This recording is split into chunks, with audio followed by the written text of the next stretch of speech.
إلا الله لا إله إلا الله لا إله إلا الله ما لنا رب سوى لا إله إلا الله لا إله إلا الله لا إله إلا الله لا إله إلا الله لا إله إلا الله ما لنا رب سوى لا إله إلا الله لا إله إلا الله de rassembler ici ce soir. Remercions également tous les ustads qui illuminent l'adressage de leur savoir, de leur connaissance et aussi de leur implication dans l'enseignement du culte islamique.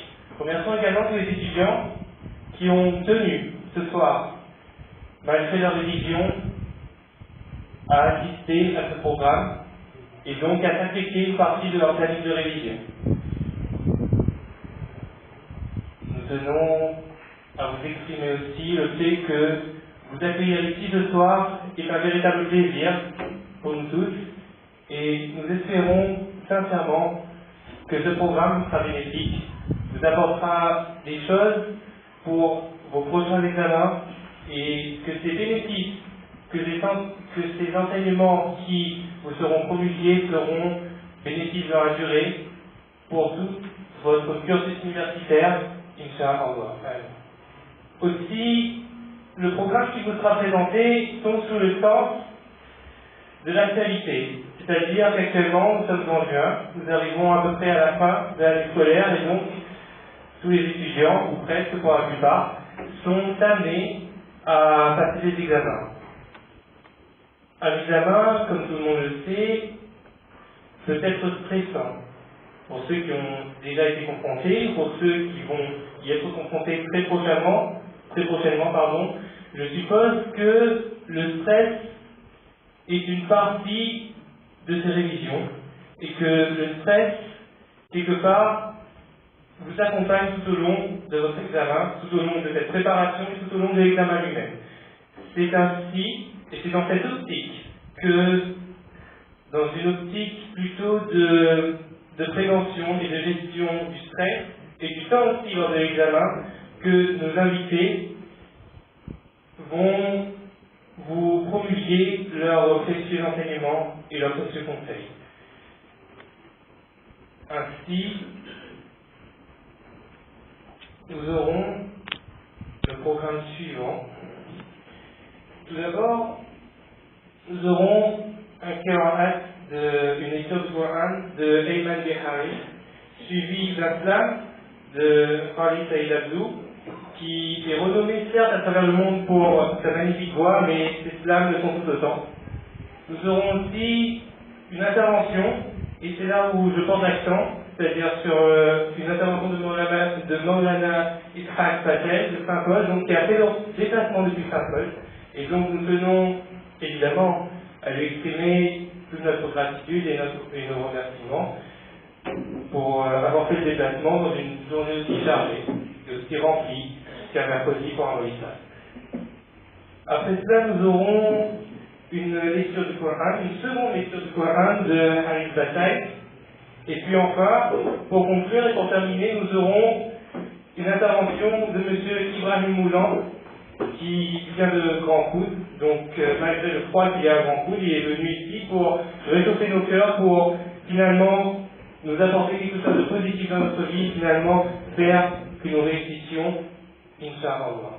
Donc, deux grandes thématiques de cette intervention: comment le jeune musulman doit-il se préparer à l'examen et comment doit-il gérer le stress et le temps pour réussir au mieux. Sur ce, les conseils qui vont vous être promulgués sont des plus précieux. Je vous invite donc à les écouter avec le plus grand sérieux et à les mettre en pratique si possible pour cette année et pour les années à venir. Merci beaucoup.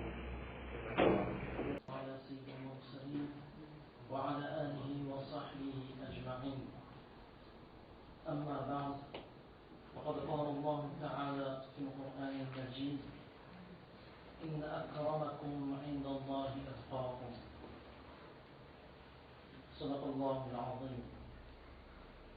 وقال النبي صلى الله عليه وسلم: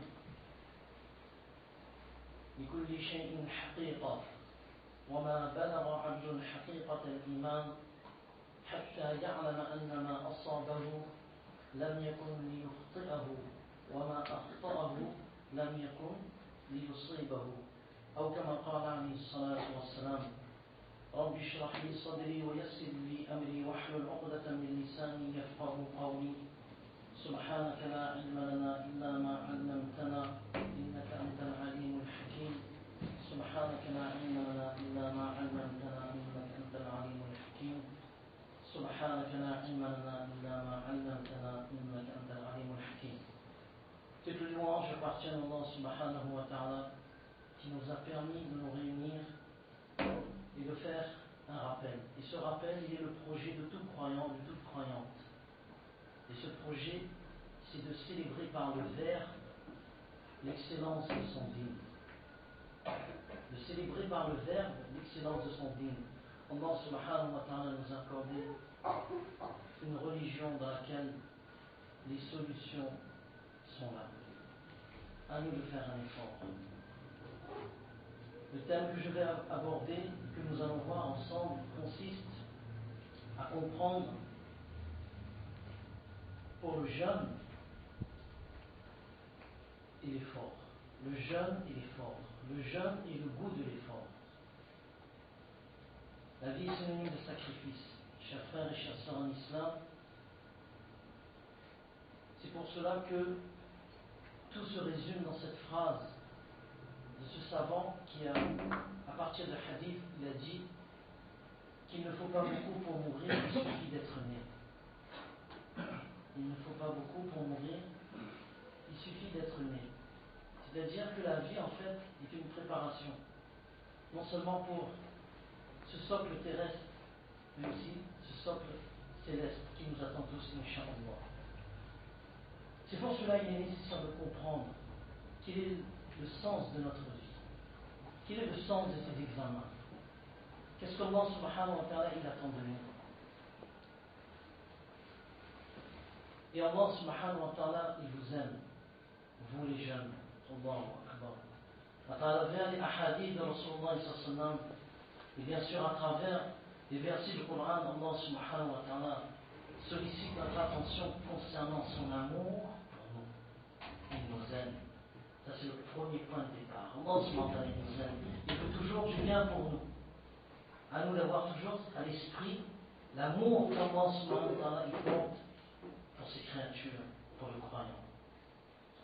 Mon Hifzul Rahman Sirohawi, rahimahullah, dans son livre Qasas al-Qur'an, qui a été traduit, volume 2, page 198, à propos de l'histoire des jeunes de la caverne, parmi les leçons qu'il en tire de cette histoire, il nous dit que le jeune,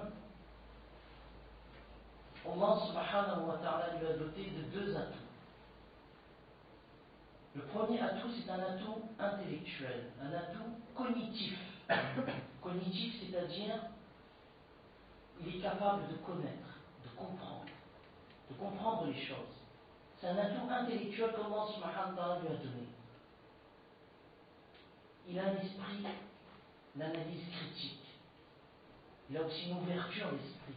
C'est ça les qualités qu'Allah subhanahu wa ta'ala a donné et a octroyé le jeune. Il a un esprit d'analyse critique, il sait discerner, il sait recevoir les nouvelles idées et faire le tri. Il a une ouverture d'esprit. Et c'est ça qui fait la fierté d'un père. Madame Al-Hassan al-Nabi, il dit, dans l'histoire d'Ibrahim, tout ce qu'on va vous donner, subhanallah, ce ne sont que des sources à partir du Coran et des hadiths. Nous allons vous montrer aussi, Inch'Allah, à partir d'autres sources qui corroborent, qui confortent ce que l'islam dit. Subhanallah. On a Abu al-Hassan al-Nabi, dans un de ses articles, que le cher Sayyid Abdul Majid Ghawri, Damat Barakatuh, il a compilé en deux volumes de 500 pages chacun. Dans le deuxième volume, page 21, il écrit, mon Abul Hassan Ali Nadwi, rahimahullah, lorsque Ibrahim wassalam, il dit, ô mon père, il m'est venu de la science que tu n'as pas reçue. Mon Abul Hassan Ali Nadwi, rahimahullah, il dit, وما كان فيه شيء من المبالغة وخرق العادة لأن هذا يقع كثيرا يتعلم الولد ولا يتعلم الوالد ويكون الولد أعلم من والده. Il dit, ceci n'est pas une exagération. Parce qu'Ibrahim, il dit à son père qu'il m'est venu de la science que tu n'as pas reçue. C'est ce qui se passe en général. L'enfant, il apprend alors que le père, lui, n'apprend plus. Et que l'enfant, il sait plus que son père. Et ça, ce n'est pas un défaut. Parce qu'il écrit وَهَذَا مِنْ دَوَاءِ السُّرُورِ لِلْوَالِدِ الْعَاقِلِ. Et ça, c'est une source de joie et de contentement pour le père qui sait que son fils sait beaucoup de choses. Il a appris. Il a cet atout cognitif qui est là. Cet atout intellectuel, cet avantage intellectuel, il est encore frais. Ça, c'est le premier atout. Le deuxième atout qu'Allah subhanahu wa ta'ala a accordé aux jeunes, c'est un atout physique confirmé. Avec ces deux atouts, l'atout intellectuel, cognitif et l'atout physique, le jeune, il est armé. Il devrait être armé. Ibrahim alayhi salatu wassalam, il sollicite l'aide de son fils Ismaïl alayhi salatu wassalam lors de la construction, pas de n'importe quelle maison, de la Kaaba. Il sollicite son aide physique.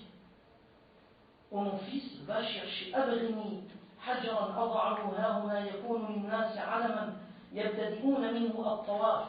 Va chercher une pierre. Je vais poser cette pierre ici, et les gens vont commencer à faire tawaf à partir de cette pierre-là, c'est-à-dire la pierre noire. Ismaïl alayhi salatu wassalam va chercher la pierre noire. Et Jibril alayhi salatu wassalam arrive avec la pierre noire, qui était en dépôt dans la montagne de Qubays. Parce que Allah subhanahu wa ta'ala, ça c'est authentique. Tout ce qu'on vous dit c'est authentique, Inch'Allah. Parce que lorsqu'il y a eu le déluge de Noé, Allah subhanahu wa ta'ala a confié à la montagne de Qubays, Abu Qubays, qui se trouve juste en face de la pierre noire. Allah subhanahu wa ta'ala a mis la pierre noire en dépôt lorsqu'il y a eu le déluge. Et ensuite il a ordonné à Jibril, lorsqu'Ibrahim va construire la Kaaba, c'est là, donne-lui cette pierre. Et Ismaïl, lui, il est parti chercher la pierre, il est retourné du père, je ne l'ai pas trouvé.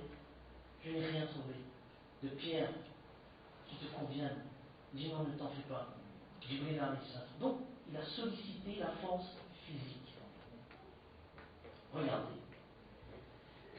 Ces deux atouts, l'atout intellectuel et l'atout physique.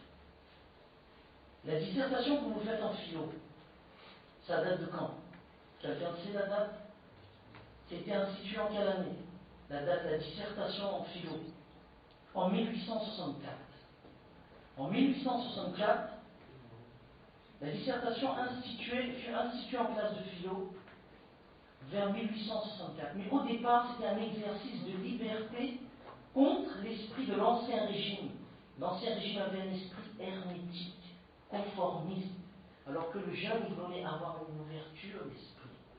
On ne peut pas taire sa qualité. C'est cité dans Philosophie Magazine numéro 10, page 75, juin 2007. On ne peut pas taire cette qualité du jeune qui a cette ouverture d'esprit. Pour aller contre l'esprit hermétique de l'Ancien Régime, on a institué, entre autres, la dissertation vers 1864. Donc ces deux atouts permettent aux jeunes de s'armer et de se lancer dans un effort considérable. Illustration de ces deux atouts, lorsque le jeune utilise ces deux atouts, l'expédition de Talas. L'expédition de Talas. L'expédition de Talas date en 751, sous l'Empire abbasside. L'empire abbasside, 750 jusqu'à 1258 du calendrier grégorien. Talas, c'est une rivière qui est située au Kirghizistan, qui est le dernier pays à la frontière de la Chine. L'empire abbasside a envoyé un jeune homme qui réunissait ces deux atouts. Il était intelligent, il avait une force physique. Et à l'époque, voyager dans des conditions pareilles demandait une force physique et de l'intelligence. L'empire abbasside a envoyé Ziyad ibn Salih. Ziyad ibn Salih est parti en expédition à Talas. Et c'est là où il y a eu une confrontation avec les Chinois. Et lorsqu'il a gagné cette confrontation, il y avait les captifs chinois qui, en échange de leur liberté, lui a donné quoi? Lui a donné quoi? Le secret de la fabrication du papier. Et l'empire abbasside va perfectionner. Regardez, à partir de ces deux atouts, l'atout intellectuel et l'atout physique, on a pu obtenir la fabrication du papier à Samarcande en 700, à Samarcande, dû à l'expédition de 751. Et les premières usines de papeterie apparaissent en 793 à Bagdad. Vous voyez, le jeûne, l'effort et le jeûne vont de pair. Et comment on arrive justement à un résultat exceptionnel? C'est pour cela, Allah subhanahu wa ta'ala, il dit dans le Coran, هو الذي جعل لكم الأرض ذلولا فامشوا في مناكبها وكلوا من رزقه. C'est lui qui vous a soumis la terre. Parcourez donc ces grandes étendues. Parcourez donc ces grandes étendues. Cheikh Abdul Fattah Abu Ghudda, rahimahullah, un éminent savant de l'islam, en annotation du livre de l'exhortation du commerce, du travail et de l'action, et le rejet de celui qui dit que faire confiance à Allah subhanahu wa ta'ala, c'est délaisser l'action, et l'argumentation concernant cela, allant contre cette pensée, il écrit dans le livre, dans ce livre en annotation, que le jeune ne doit pas rester oisif. Il ne doit pas rester oisif, il doit travailler. Ibn Kathir, rahimahullah, il dit فسافروا حيث شئتم من أقطارها وترددوا في أقاليمها وأرجائها للمكاسب والتجارات. Ibn Kathir, rahimahullah, dit voyagez, allez où vous voulez dans les contrées, dans les régions, fréquentez les contrées les plus lointaines pour obtenir un gain et pour faire du commerce. Donc la première leçon, le jeune avec ses deux atouts ne doit jamais rester oisif. Jamais. Il doit combattre l'oisiveté. Et ça, c'est un ordre d'Allah subhanahu wa ta'ala. La deuxième leçon qu'on retient de ce verset, mangez de ce qu'il vous fournit. Mangez de ce qu'il vous fournit. Le fait d'avoir confiance en Allah subhanahu wa ta'ala n'est pas contraire au fait de travailler. Les gens peuvent se dire, vous êtes croyant, votre Seigneur il vous apporte tout, pourquoi travailler? Asseyez-vous et Dieu vous donnera. Allah subhanahu wa ta'ala va donner votre subsistance. Non, bien au contraire. Allama Alousi rahimahullah, il dit, ce verset-là est une preuve qu'il est louable de travailler. Et cela ne va pas à l'encontre du fait d'avoir confiance en Allah subhanahu wa ta'ala. Allama Alousi rahimahullah, il dit, un jour Omar radiallahu anhu, il est passé devant un groupe de personnes qui étaient là, et il leur demande, Man antum, qui êtes-vous? Faqalu al-mutawakkilun. Nous sommes ceux qui ont confiance en Allah subhanahu wa ta'ala. Donc c'est pour cela que nous sommes assis là. Alors Omar radiallahu anhu leur dit, Bal antum al-mutawakkilun. Non, vous faites semblant d'être, vous faites semblant d'avoir confiance en Allah subhanahu wa ta'ala, alors que vous comptez sur les autres pour vous nourrir.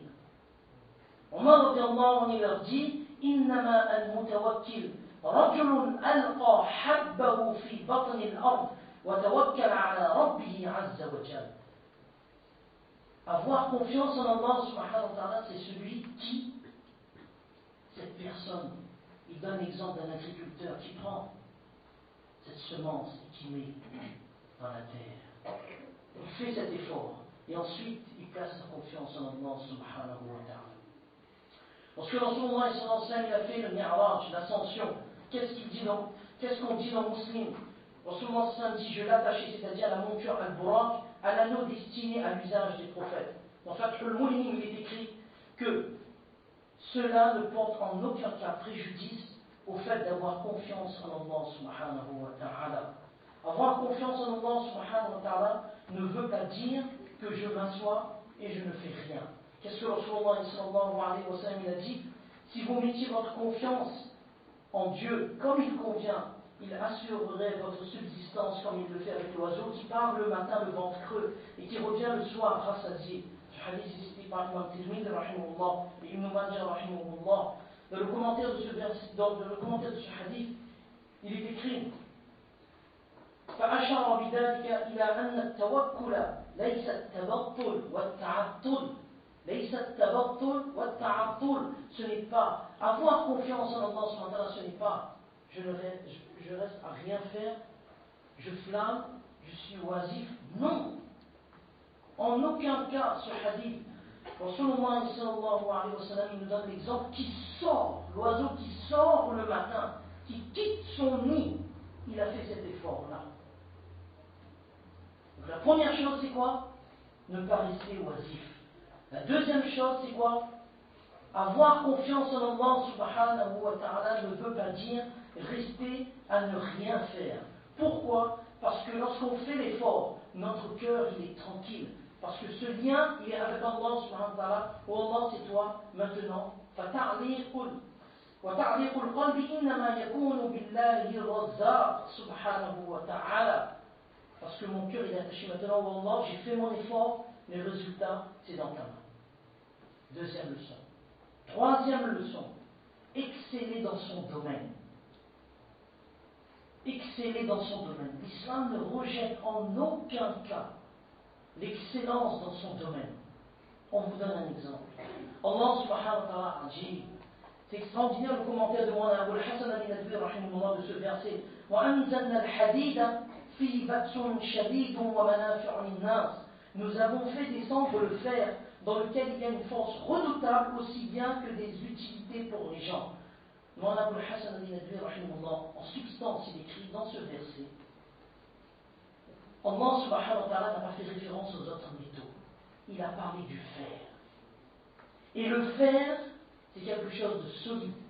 C'est un matériel de résistance. Donc, à travers le fer, Allah subhanahu wa ta'ala, il manifeste son attribut divin de Seigneur. Quelque chose d'exceptionnel. C'est lui qui fait descendre. C'est lui qui te donne ce fer, qui n'est pas un matériau comme les autres, ou un métal comme les autres. C'est quelque chose de solide. Première chose. Et le choix du verbe, Allah subhanahu wa ta'ala dit: nous avons fait descendre. Pas nous avons créé, nous avons fait descendre. C'est-à-dire, Allah subhanahu wa ta'ala nous fait part de sa miséricorde. J'ai fait descendre quelque chose d'exceptionnel, quelque chose de solide, quelque chose de très dur. Mais par ma miséricorde, je te donne la capacité de transformer, d'exceller dans la transformation du fer, que ce matériel brut, tu le transformes en quelque chose de beau, en quelque chose d'esthétique, en quelque chose qui est résistant. Donc, il n'y a pas seulement la technologie, mais il y a aussi l'architecture. Il y a les objets de protection ou de destruction. Le choix est avec nous. Le choix est avec nous. Et Allah subhanahu wa ta'ala, donc Moulana Abul Hassan al-Nadwi rahimahullah, il dit, Allah subhanahu wa ta'ala, il nous donne à travers ce verset de nous exceller dans un domaine. Comme ce matériel brut, ce métal brut qu'Allah subhanahu wa ta'ala il a fait descendre, il t'a donné aussi la capacité d'exceller dans sa transformation et de nous porter quelque chose de beau, quelque chose d'architectural, quelque chose de technologie, quelque chose qui est extraordinaire, quelque chose qui t'émerveille. est quelque chose qui émerveille les autres. Pourquoi? Parce que la première étape du respect, c'est l'émerveillement. La première étape du respect, c'est l'émerveillement. Quand Allah subhanahu wa ta'ala t'a donné cette capacité de transformer un métal brut en quelque chose d'extraordinairement beau, tu t'émerveilles et tu regardes et tu dis Wallah, j'ai du respect pour toi. C'est ta grandeur qui se manifeste à travers cette capacité de transformation. Première leçon, combattre l'oisiveté. Deuxième leçon qu'on a vue, l'effort n'est pas contraire au fait d'avoir confiance en Allah subhanahu wa ta'ala. On a vu les ahadiths et les versets. Et troisième leçon, exceller dans un domaine, dans son domaine, donc un effort considérable, mais tout en gardant à l'esprit que la réussite est uniquement dans la main d'Allah. On fait notre effort, mais on ne doit pas oublier, et c'est ça le musulman qui se distingue des autres, l'humilité. En dehors de mes capacités, de mes aptitudes que tu m'as données, oh Allah, je me réfère toujours à toi. C'est toi qui m'as donné cette capacité de travailler et d'avoir ces aptitudes, je ne suis rien. S'il y a erreur, c'est de ma part. Et s'il y a excellence, c'est de ta part. Donc un effort considérable est utile. Wallah, un effort considérable, il faut exceller dans son domaine. Et toujours avoir ce lien avec Allah subhanahu wa ta'ala. Un effort considérable. On vous donne un autre exemple. Subhanallah. Imam Muslim, rahimahullah, dans son livre de compilation de hadith, il amène un chapitre dans lequel Babu awqat as-salawat al-khams, le chapitre qui concerne les heures prescrites par les 5 prières. Alors, lorsqu'on est étudiant, on lit les hadiths. Le Fajr, telle heure. Dhuhr, telle heure. Asr, telle heure, etc. Il amène les heures. Mais à un moment donné, dans ce chapitre concernant les heures canoniques des salats, Imam Muslim, rahimahullah, il amène une phrase de Yahya ibn Kathir, rahimahullah, qui n'a aucun lien. Alors là, il n'y a aucun lien avec le chapitre concernant les heures de la salat. Il n'y a aucun lien. Et ce n'est même pas une parole de Rasulullah sallallahu alayhi wa sallam. Yahya ibn Kathir, rahimahullah, qu'est-ce qu'il dit? La connaissance ne peut être acquise avec le repos du corps. On traduit. La connaissance ne peut être acquise avec le repos du corps. Dans le commentaire de cette phrase, Imam Nawawi, rahimahullah, non, Qadhi Iyad, rahimahullah.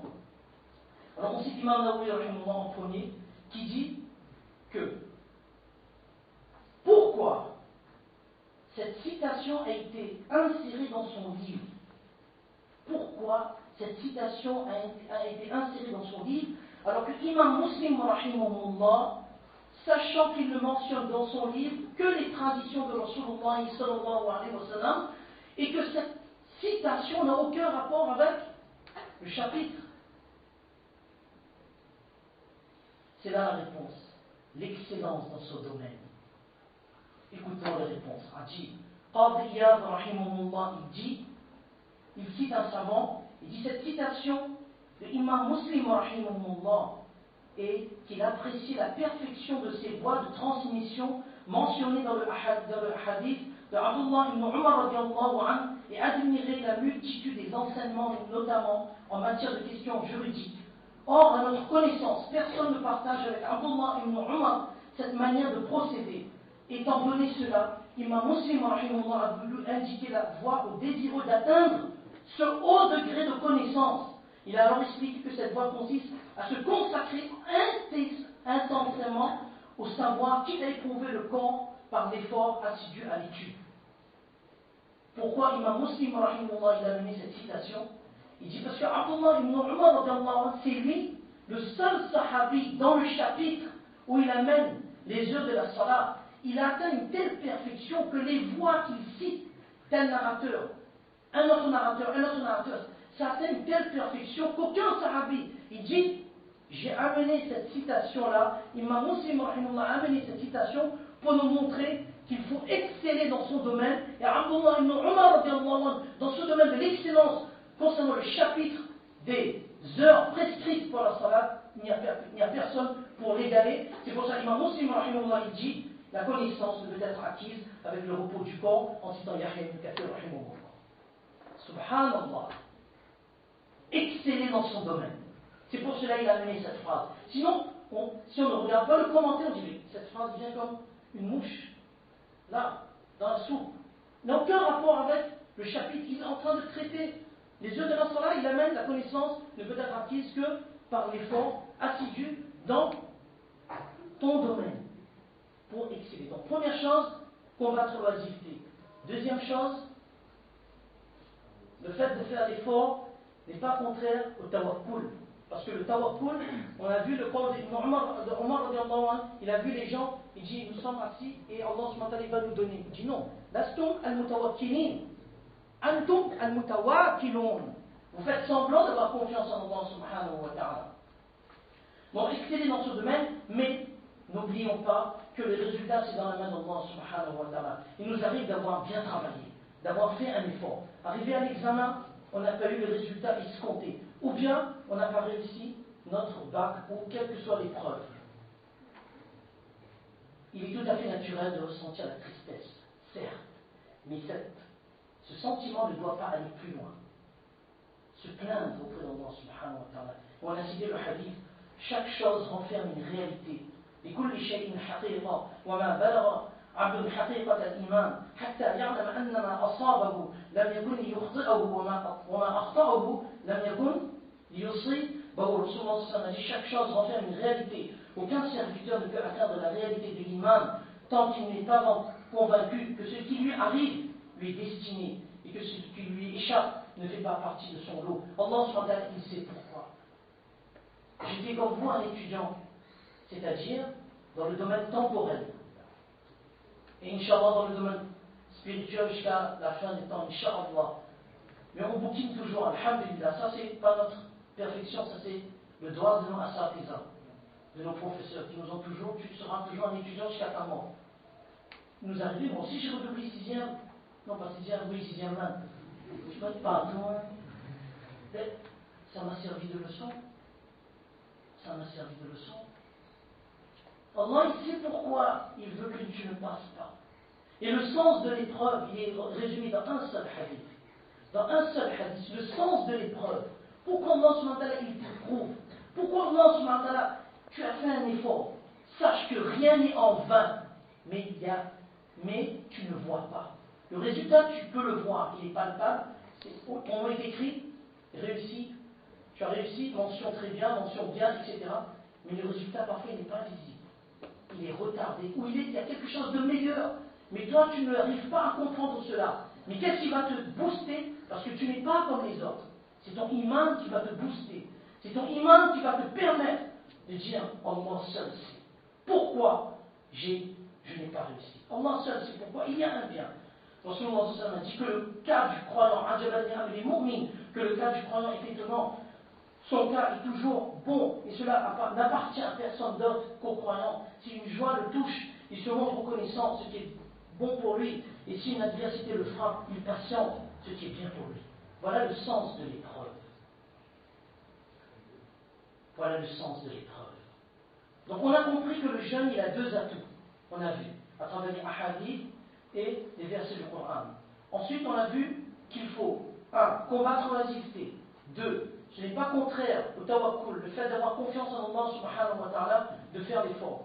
3. Exceller dans son domaine, mais d'avoir cette ferme conviction qu'Allah, la réussite est dans ta main. Toutes les aptitudes, les qualités que tu m'as données, intellectuelles, etc., ne proviennent que de toi, et que la réussite, c'est avec toi. Et cet ordre de faire l'effort, de travailler, etc., participe d'un objectif parmi les objectifs supérieurs des enseignements de l'islam, ce qu'on appelle maqasid al-sharia.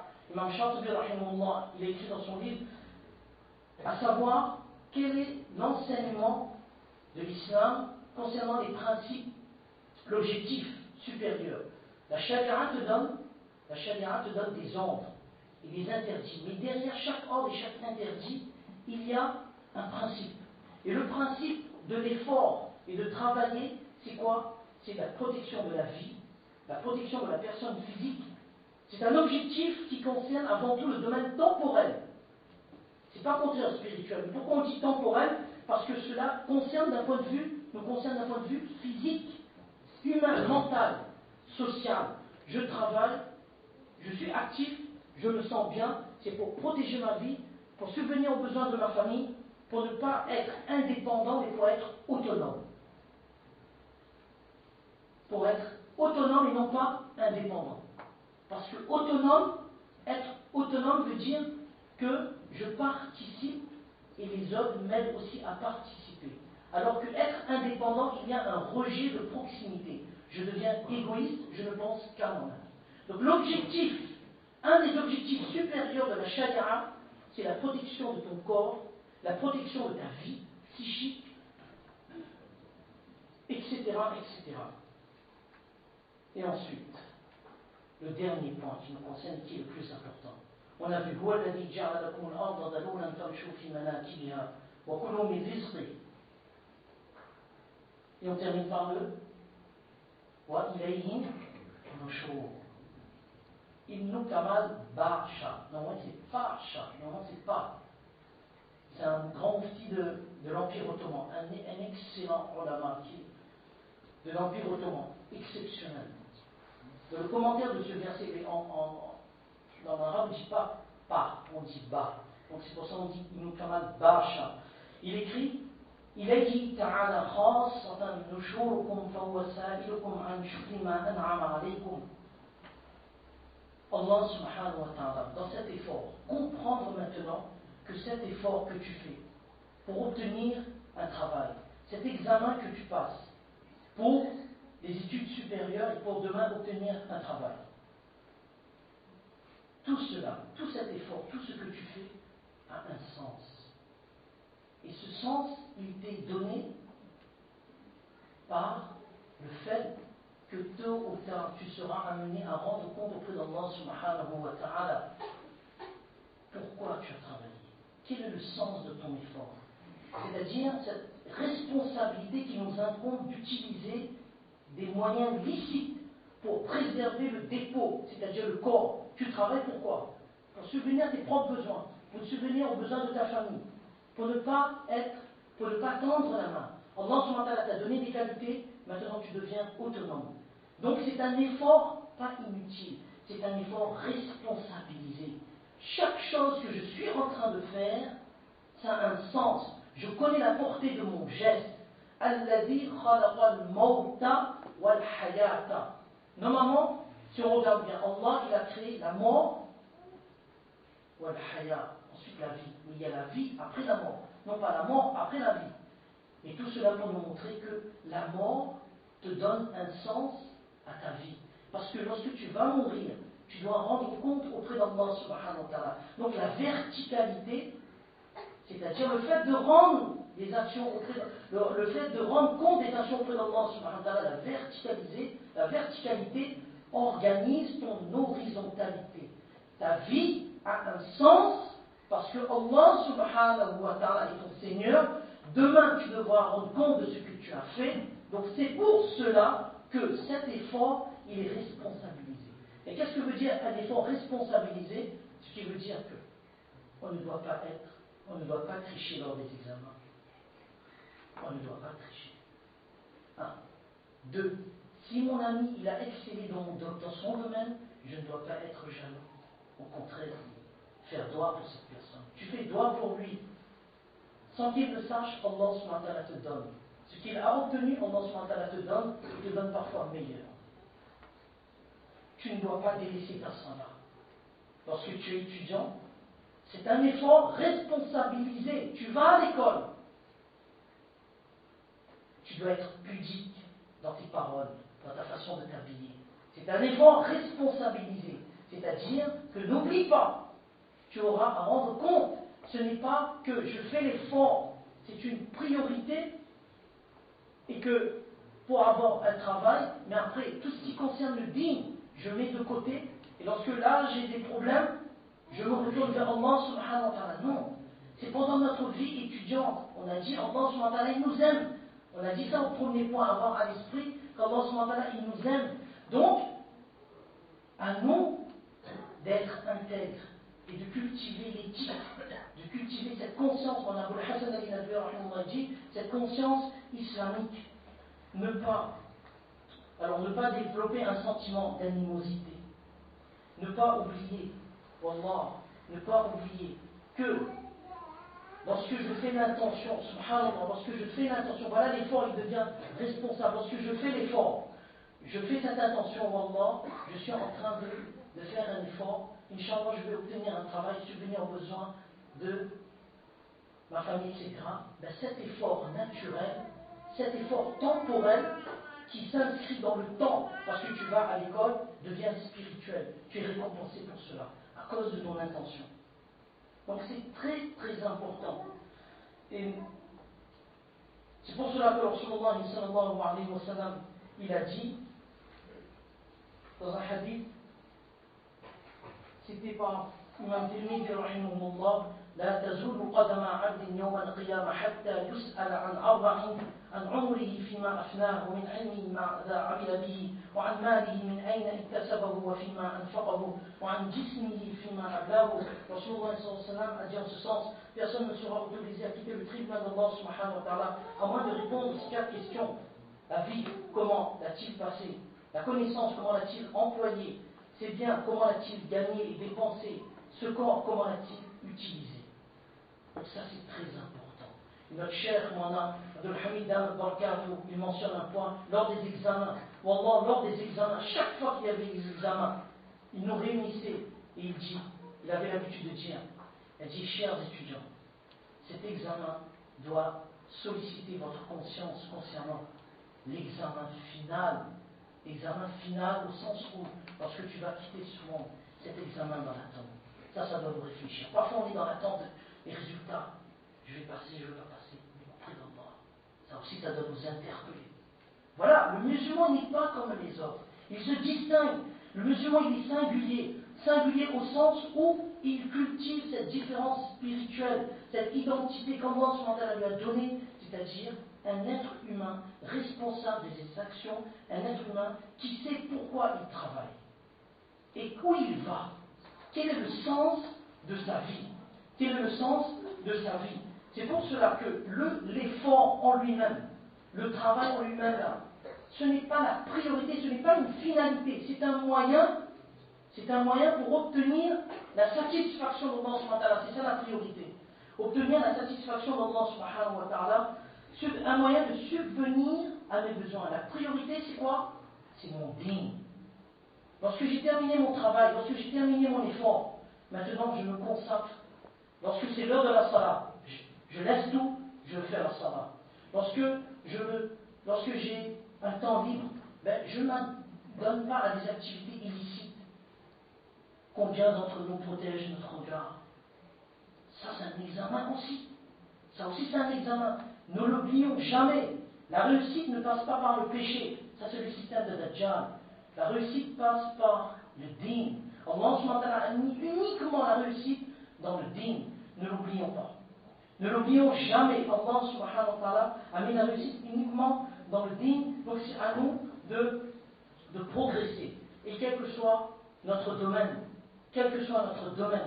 on doit toujours rechercher la satisfaction d'Allah subhanahu wa ta'ala. Que ça ce n'est pas une priorité, c'est-à-dire ce n'est pas une finalité. Demain je vais obtenir un travail, ça c'est un moyen.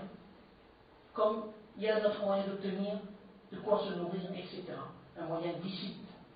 Et notre but, notre objectif, c'est de préparer. Et cet examen doit nous donner cette conscience que demain, moi aussi, je vais passer un examen auprès d'Allah. Est-ce que je vais réussir cet examen auprès d'Allah?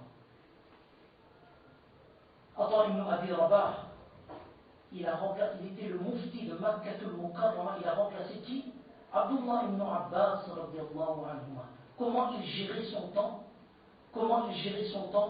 Il dit dans deux choses. Par deux choses, j'ai géré mon temps. Comprendre que ma vie, c'était la satisfaction d'Allah subhanahu wa ta'ala. Alors qu'est-ce qu'il dit? J'ai fortifié mon autorité sur mon ego. C'est-à-dire sur mon ego, les passions, etc., les fêtes, etc., de telle sorte que cet ego, je ne lui ai donné aucune chance. Je ne lui ai aucune chance de savourer les choses dans lesquelles il n'y avait aucun profit. Là où il n'y avait aucun profit, jamais je lui ai donné cette chance de savourer.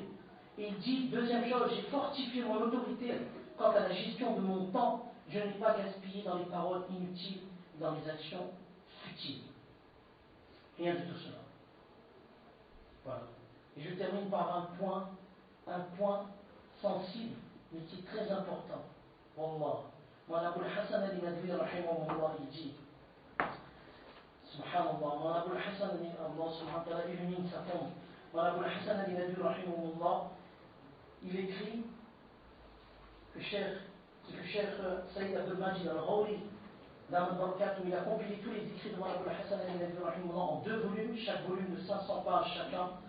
Mon Abul Hassan al-Nadwi, rahimahullah, il dit, وقد شهد التاريخ بأن كل أمة أصيب رجالها في رجولتهم وغيرتهم ونساؤها في أنوثتهم وأمومتهم وطرى فيهن التبرج ومزاحمة الرجال في كل شيء والزهد في كل شيء والزهد في الحياة المنزلية وحبب إليهن العقل أفل نجمها وكسفت شمسها فأصبحت أثرا بعد عين.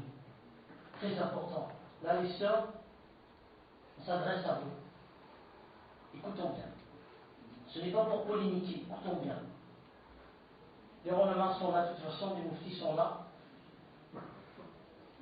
L'islam n'a jamais interdit à la femme de travailler. Ça, c'est sûr. Parce qu'elle travaille selon les principes supérieurs et selon les principes édictés par le Coran et les hadiths de Rasulullah sallallahu alayhi wa sallam. Mais à nous maintenant de comprendre quelle est notre priorité. Quelle est notre priorité? Travailler en transgressant les lois d'Allah subhanahu wa ta'ala, cela n'est pas correct. Où se trouve notre pudeur? Où se trouve notre façon de gérer le temps? Parce que Imam Muslim, rahimahullah, dans un hadith, il dit وَالْمَرْأَةُ رَاعِيَةٌ عَلَى بَيْتِ بَعْلِهَا وَوَلَدِهِ وَهِيَ مَسْئُولَةٌ عَنْهُمْ. Rasulullah sallallahu alayhi wa sallam a dit, la femme est une bergère à propos du domicile conjugal et des enfants, et sera questionnée à ce sujet. Quelle est la priorité? Quelle est ma priorité? Parce que l'islam a encadré la femme d'une façon, non pas, l'islam n'est pas une religion liberticide, c'est-à-dire qui tue la liberté de la femme. L'islam a protégé la femme.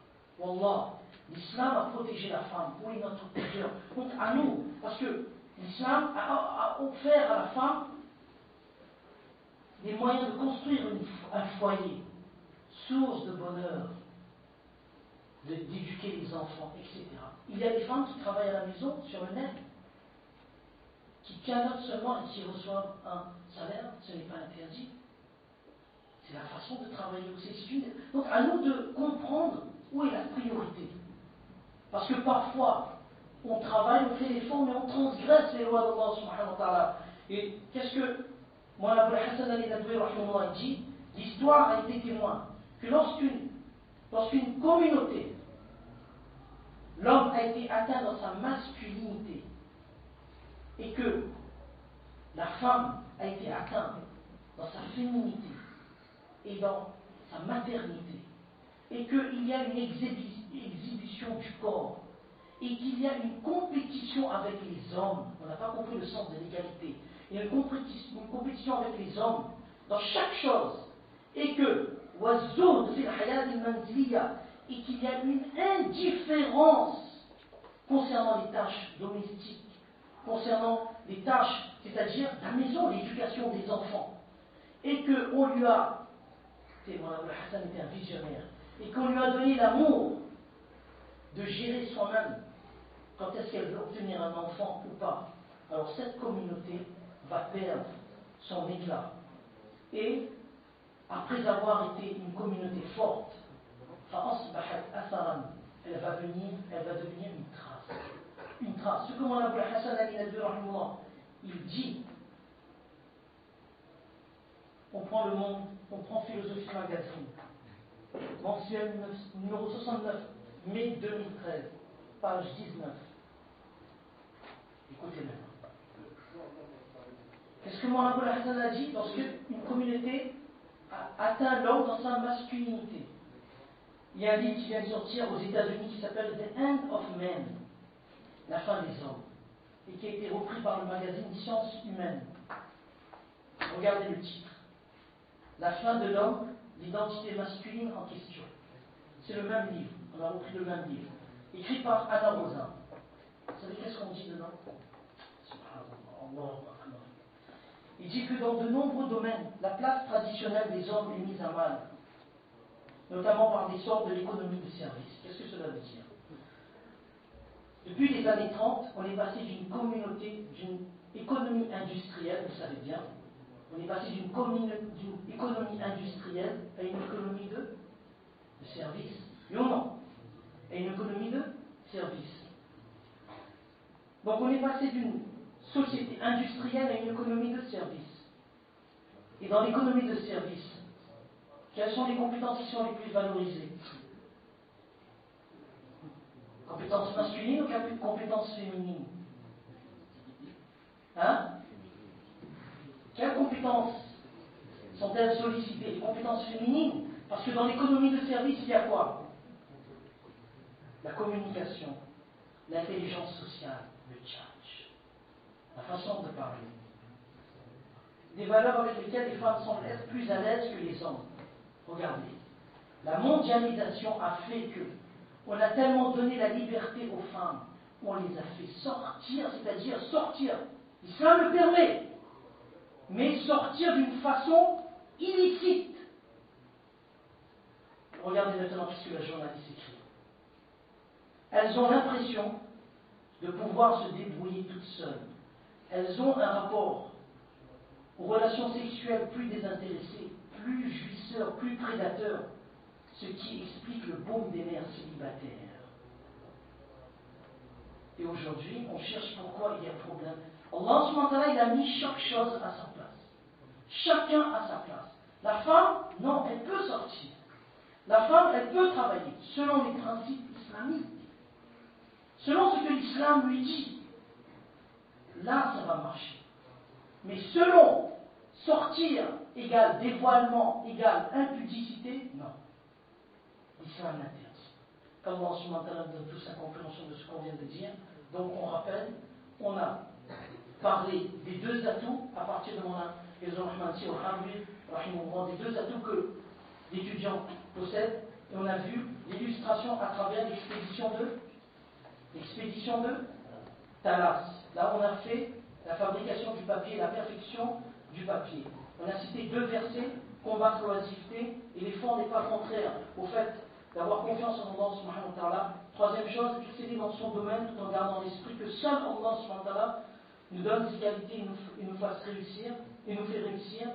Et quoi de cet effort et le pourquoi de ce travail, sans négliger les priorités, Inch'Allah, vous allez réussir, parce que le Rasul sallam il a dit, At-Tujjar, le hadith c'est, les commerçants seront avec qui?